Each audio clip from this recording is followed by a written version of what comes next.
આજરોજ વહેલી સવારથી નારગોલ દમણ હાઈવે ઉપર અલગ પ્રકારનું દ્રશ્ય જોવા મળ્યું.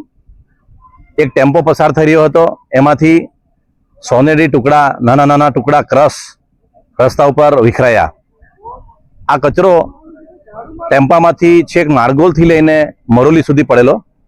એ ચમકીલો હોય, લોકો એને સોનું માની લીધું, કોઈ એને કોપર માની લીધું, તો એને વેચીને પૈસા કમાવાની લાલચે કેટલાક સ્થાનિક લોકો સવારથી રસ્તા ઉપર ઝાડુ કે અન્ય સાધનથી એને એકત્રિત કરીને આ ભંગાર ઉચકવાનો જોખમમાં રસ્તાઓ ઉપર કાર્ય કરી રહ્યા છે.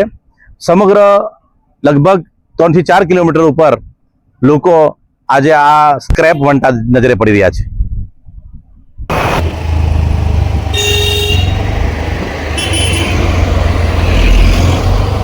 चलो जी चलो